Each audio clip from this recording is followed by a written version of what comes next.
It's okay. Good afternoon and welcome to the Tuesday, September 11th meeting of the Pitt County Department of Social Services Board. I would now call the meeting to order and observe a moment of silent prayer or silent meditation.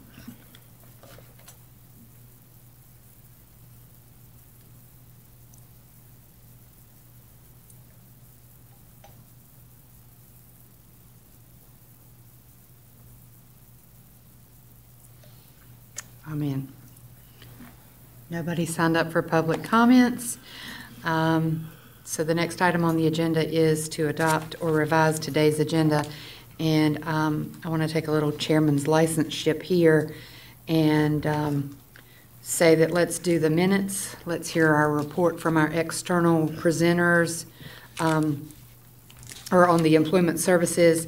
And then under director's report, talk about storm preparedness, and then release you guys to go back and do the things you guys need to do for your staff, your families, and the community.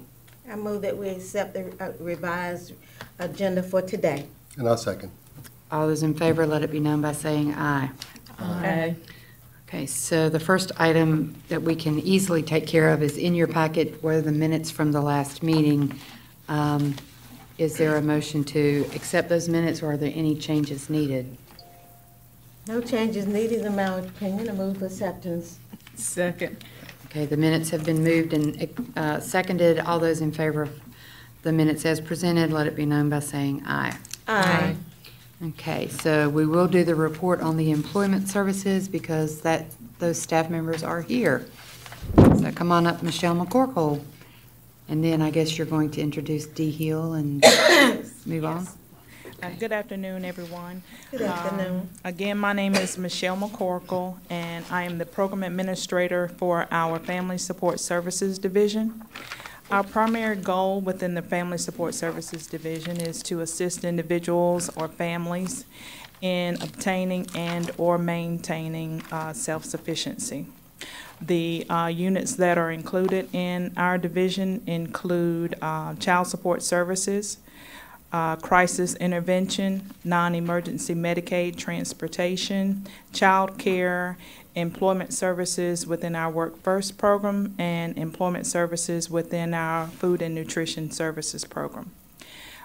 Today, we wanted to provide you with an update as it relates to our employment services, food and nutrition services program, and we have with us today Ms. Dee Hill, who is the social work supervisor for that program. And in addition to Ms. Dee Hill, we have Kurt Simmons, who is the education navigator with the Pitt Community College. And I'll have Ms. Hill come up and along with Mr. Simmons and provide an update, and after which we will answer any questions you may have. Thank you.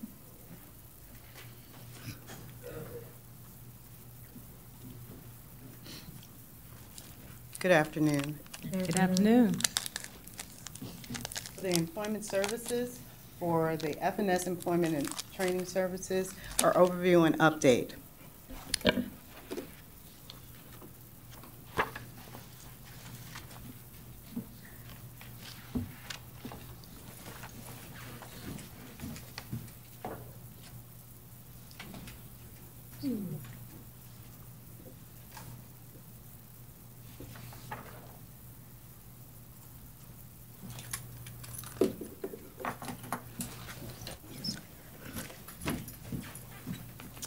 Our mission. The purpose of the Food and Nutrition Services Employment and Training Program is to assist qualified food and nutrition services recipients, including able-bodied adults without dependents, in obtaining employment, gaining skills, training, work, or other experience that will increase self-sufficiency. The focus goal for participants is to obtain and maintain sustainable income. This is a voluntary program. Updates. From January 2018 to August 2018, the total number of individuals who received employment and training assistance, 329. Individuals Number of individuals who participated in job search activities, 176. Number of individuals who received non-paid work experience was 26. Number of individuals who received basic education and vocational training, 182. Updates. I'm excited about this particular update. As of May 15th of this year, Pitt Community College elected to partner with the county's Employment and Training Program. A F&S ENT Education Navigator position was approved for the ENT program. The Education Navigator works exclusively with the Food and Nutrition Service ENT recipients. I'd like to introduce Kurt Simmons. So part of my role, or I guess one of the major components of my role, is working with individuals who are receiving food assistance. They're referred over to me. We do a career assessment, figure out what their interests are in terms of work, employment, and occupation.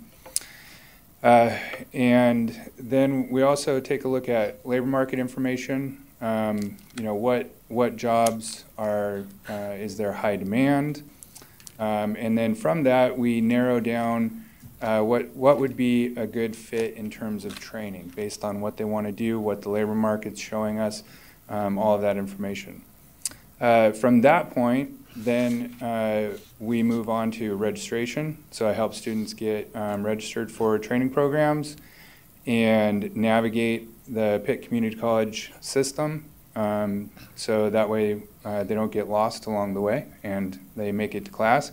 Once they're in class, then I follow them for retention, because once they're in, we want to make sure that they stay in and successfully complete their training. And also along the way, as barriers may come up that could negatively impact their training or their success in training, work to resolve those barriers. Also, one of the things that we're looking at is building career pathways for individuals.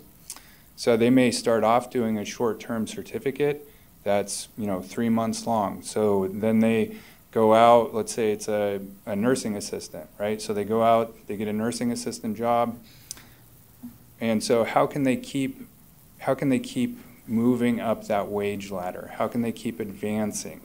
And so that's part of what I work with them on too, is not only short term, this is what we can do right now, but long term, this is a career pathway that provides growth. Yeah, so I guess I need to advance to the next slide. Yeah. On August 2nd of this year, we had our first orientation, which included the Navigator and the Employment and Training Social Workers, which was held at Pitt Community College. To date, there was a total of 63 enrollees for the credential programs. Orientation is now being held the first and the third Thursday of each month, and that's at the Continuing Ed Center. This is a part that is very exciting when it comes to the support of the participants. Along with the Employment and Training Social Workers and our Navigator, we have what I call the wraparound service. We have a support team for the participants. The Navigator helps with the education and career planning, the education retention services, and also builds the community and employer relationships. For the Employment and Training Social Workers, what we do is assist the participants in job search training, employment retention. Also, we build those relationships with the community and employers in the area. Referrals and enrollment. Starting from June of this year to August of this year, the total referred to education and training was 74 participants. Currently enrolled in the education training, 63. And that is just for this semester. Some of the outreaches that we perform within the county for both the navigators and the employment and training social workers. We assisted with the rapid response for Wells Fargo and Toys R Us when the company had layoffs. We also participated with the NC Works mobile unit van to assist individuals with disabilities complete applications. The health department, their Healthy Beginning programs, Real Men Talk, which is sponsored by Life Empowerment Center. The Division of Services for the Blind, we assisted with the job fair. Hiring events, also with holding temps.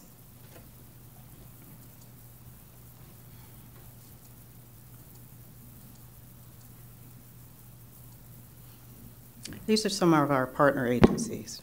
Sorry.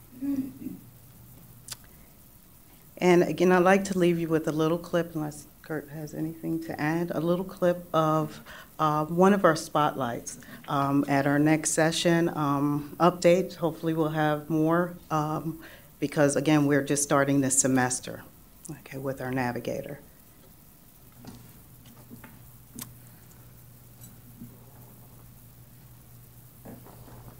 We should see the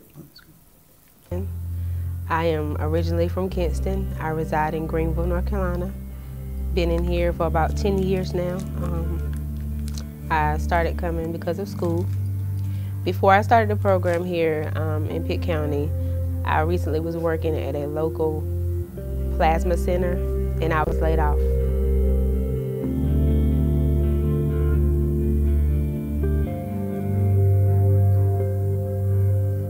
In order to get involved into the program, you have to be receiving food and nutrition services through social services, and you apply directly. You find a curriculum that you're interested in, and you follow the prompts by the person that you're connected with in the program. When I first started, I was kind of depressed because I had lost my job. I'm a mother of 2, and it has not been easy. I am a single parent, so how the program impacted me was I might, at that time, couldn't afford to go to school. And I saw it unveiling to me as like, oh my God, what am I gonna do? I have 2 kids to care for, I don't have a job. And the program came right on time because I wanted to go to school and get certified. I couldn't afford it, and they helped me.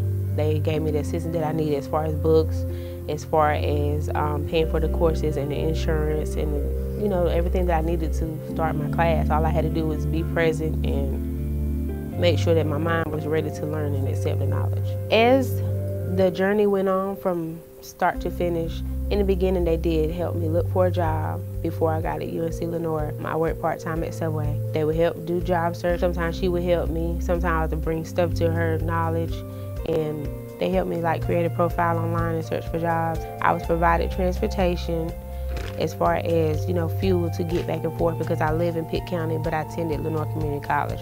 So I had to commute 3 nights a week to school, and they did help with that. And of course, I'm getting assistance, with food and stuff like that. The only reason why I chose phlebotomy because I had been practicing at Red Cross previously, and it's just something I had grown to love, and I always have loved customer service. As far as the program, it was a 5-month course. It was 3 nights a week, phlebotomy courses.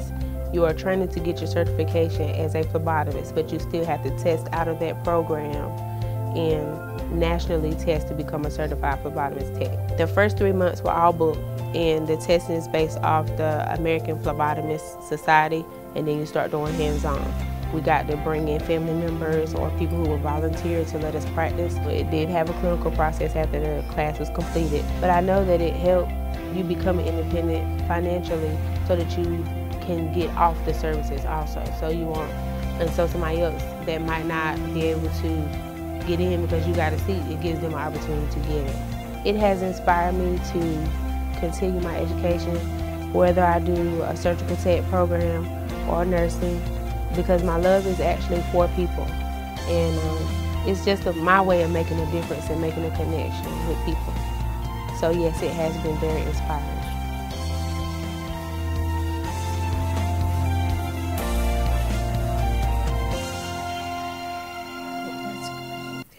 Very nice. Oh, Thank you. Very nice, very nice. I like that. That was very well done. And we hope you have lots of success stories like that. Oh, yes. That makes it I think worthwhile. It's great that we have a video for it. We can put it on the website. So the strategic plan update, we will defer to October. You did get in your package information on Medicaid transformation and the MOU, which are the first items under the director's report. And those will become standing items that Jan will update us on each month as things are progressing, along with the Medicaid application processing report and the status of agency personnel. So now, Jan, why don't you give us and the public an update on what you and your staff are doing in terms of Florence efforts? Okay. We are working very closely with EMS, Emergency Management Services, and the county as they stand up shelters and work with the citizens in Pitt County to be storm ready and storm prepared. We are going to be staffing in conjunction with the health department. There will be 5 shelters that will be opened. They are the 5 middle schools. And let's see if I can do that. Farmville, Aden, E.B. Aycock, Hope, and Welcome.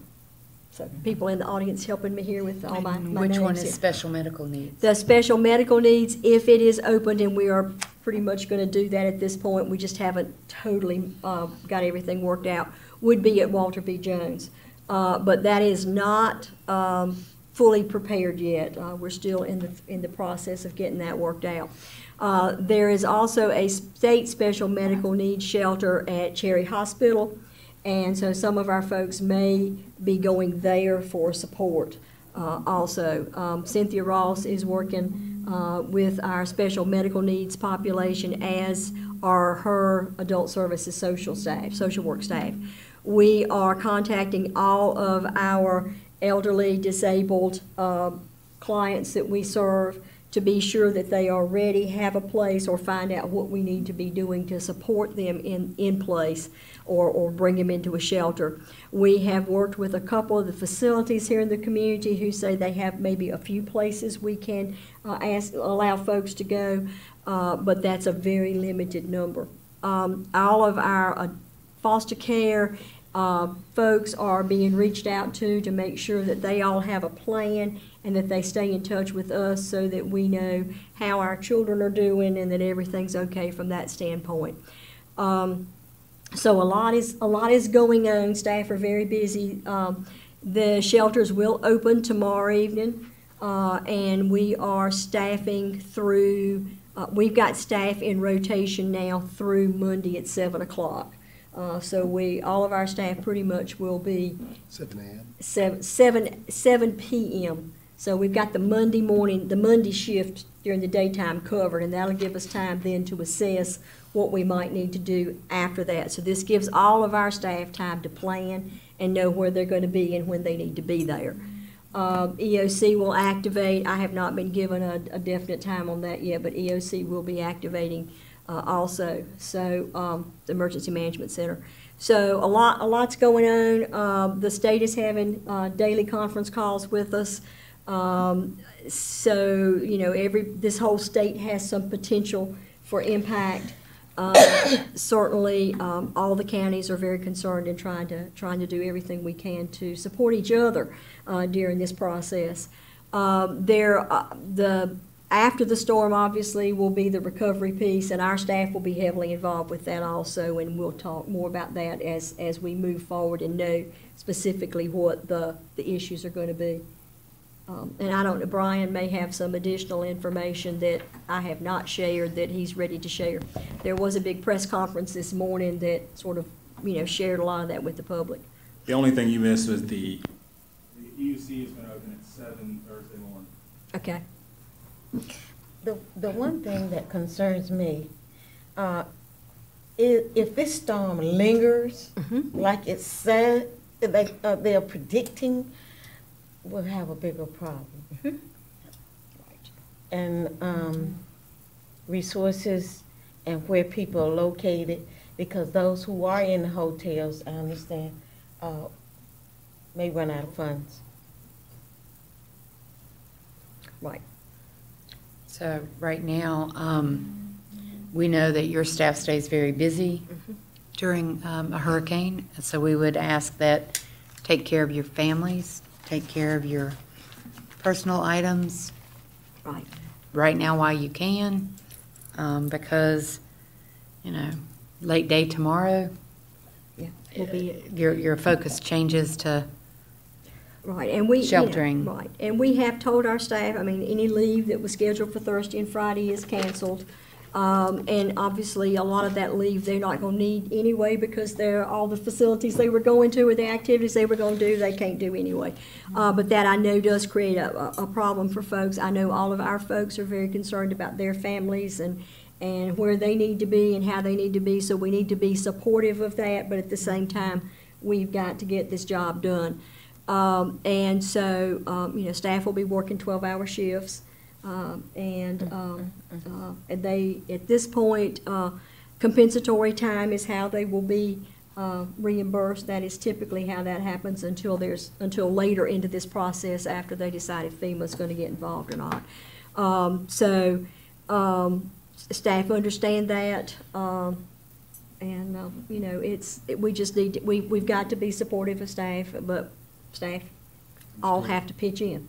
So. Anything else critical for us to know before we tell you to go back and focus on bigger issues than your board? Yeah. You know, I don't know that there's anything else at this point. We just, everybody needs to say some prayers and be available when they, you know, when we need to reach out.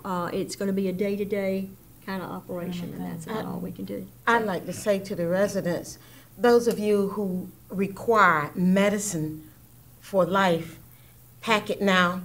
Sit it so when you get ready to leave or evacuate, you know exactly where it is and take it with you so that you won't be looking for it and panicking.